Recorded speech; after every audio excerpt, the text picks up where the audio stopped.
Did you know that Jerusalem is one of the oldest cities in the world and is considered holy to the three Abrahamic religions, Judaism, Christianity, and Islam? Did you know that Al-Aqsa Mosque, the first Qibla and the third holiest site in Islam, is the place from which the Prophet Muhammad, may Allah's peace and blessings be upon him, ascended to the heavens? Did you know that the Church of the Holy Sepulchre in Jerusalem, built by Emperor Constantine, is considered one of the holiest Christian sites, where it is believed that Christ was crucified and buried? Did you know that Jews consider the Temple Mount their holiest site, where Solomon's temple once stood before its destruction? Did you know that the conflict over Jerusalem is not only political, but also religious, as millions around the world believe it will be the stage for the end of times? Join us on this journey to explore Jerusalem's rich history, its religious significance, and how it has become a focal point for both conflict and peace.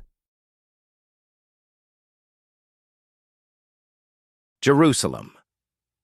Jerusalem for Jews is the site of the Temple Mount and Solomon's Temple, which was destroyed twice at the same location where the Dome of the Rock now stands. The Jewish objective is to rebuild the temple on its original site. For Christians around the world, Jerusalem represents a cornerstone of religious significance, as it houses the Holy Sepulchre and the Church of the Holy Sepulchre, along with the Via Dolorosa, where Jesus Christ carried his cross. The Church of the Holy Sepulchre was built by Emperor Constantine in 335 AD after his mother, Empress Helena, discovered the site of Christ's tomb. This church is considered one of the most sacred and significant Christian relics. Jerusalem also includes the Mount of Olives, where Jesus preached, and Mount Zion, where the Virgin Mary, his mother, is said to be buried near the site of the Last Supper. For Muslims, Jerusalem embodies their hopes and spiritual aspirations. The Prophet Muhammad, peace be upon him, ascended to the heavens from the peak of the rock, the peak of Mount Moriah, upon which Caliph al-Walid ibn Abd al-Malik built Al-Aqsa Mosque in 709 AD. It was also the first Qibla, direction of prayer, for Muslims.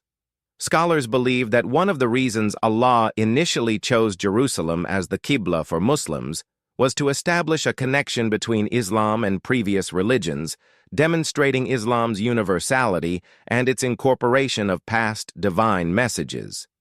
However, due to the Prophet's deep attachment to the Kaaba, Allah later commanded him to turn towards the sacred house, Kaaba, in Mecca, as an honor and divine gift to him and his nation.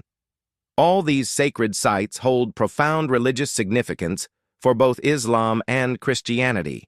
However, Israel maintains control over these holy places through military occupation, provocative governance, and oppressive policies, falsely claiming Jerusalem as its eternal capital while actively working to Judaize the city.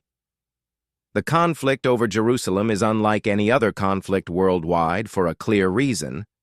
Half of the world's population, Jews, Christians, and Muslims, believe in prophecies about the final and decisive days of the world as we know it, each according to their own religious perspective. Many believe that the end of the world will occur in Jerusalem, and from there, a new era will begin.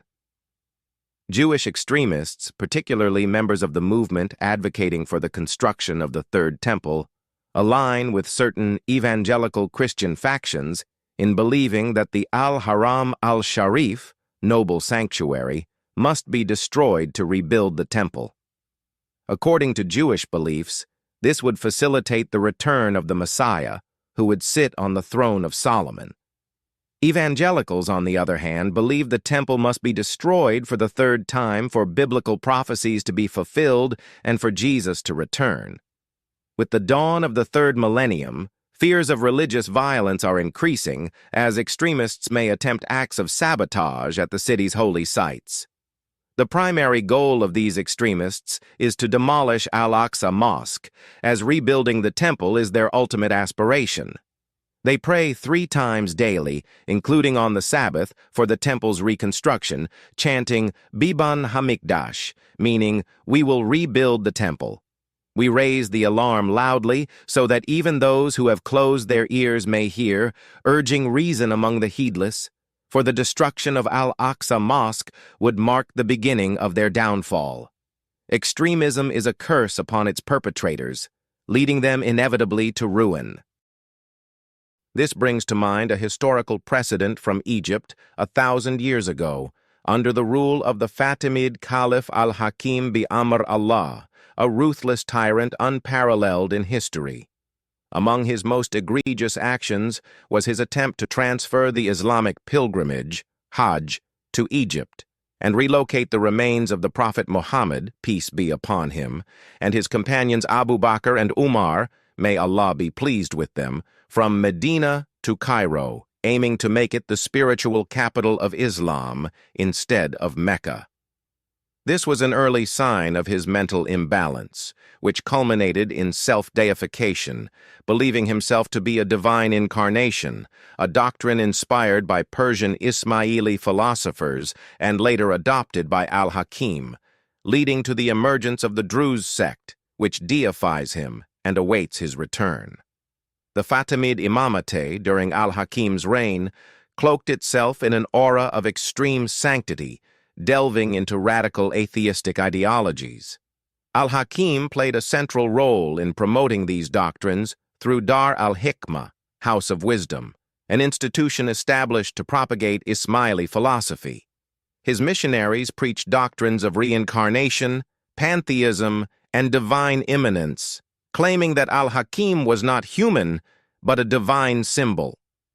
He distorted Islamic law, permitting incestuous marriages and abolishing all religious obligations, including prayer and fasting. According to Ismaili beliefs, the Creator is the universal intellect and the universal soul, represented on earth by the Imam, or in this case, Al-Hakim bi-Amr Allah, mirroring ancient philosophical concepts. These heretical ideas, disguised under an Islamic veneer, aimed to undermine Islam from within and lay the groundwork for Ismaili expansion, which drew upon contradictory philosophical traditions. The Egyptian populace ultimately revolted against these extremist missionaries, hunting them down wherever they went, killing them in the most brutal ways. Meanwhile, the people of Medina, upon learning of the plot to exhume the prophet's body, killed and mutilated those attempting to dig tunnels beneath the prophet's house. The failed attempt to transfer the prophet's remains is documented in the Fatimid state in Egypt by Dr. Ayman Fuad, citing Andalusian geographer Abu Ubaid al-Bakri, died 487 AH, who recorded this event in 1000 AD 390 AH. Returning to our main discussion, do the Jews truly believe that through Zionism, Freemasonry, and acts of destruction, they can achieve their ambitions, implement their Zionist project, and occupy another people's land while simultaneously speaking of peace?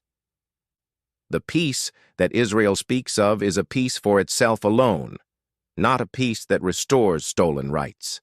Their concept of peace ensures their control over mountain peaks, water sources, Greater Jerusalem, the hills of Nablus, which provide Israel with fresh water, the water reserves in Hebron, and the continued status of Jerusalem as Israel's unified and eternal capital.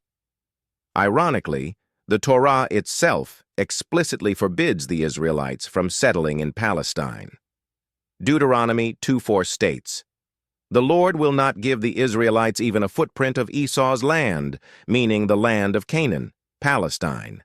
Thus, their presence in Palestine directly contradicts their own scriptures, which prohibit them from claiming Canaan as their homeland while granting it to the descendants of Esau, who remained in the land instead of migrating to Egypt as Jacob did. Even Joshua, Moses' successor, did not fulfill this biblical command. In God and Man in Early Israel, a book studied in major universities worldwide, author William G. Dever states that Canaanite Arabs have lived in Jerusalem since 3000 BC, while Prophet David was the first to bring Jews into Jerusalem around 1000 BC. Their rule lasted only 70 years, until 930 BC, after which their kingdom was destroyed by the Assyrians, never to rise again.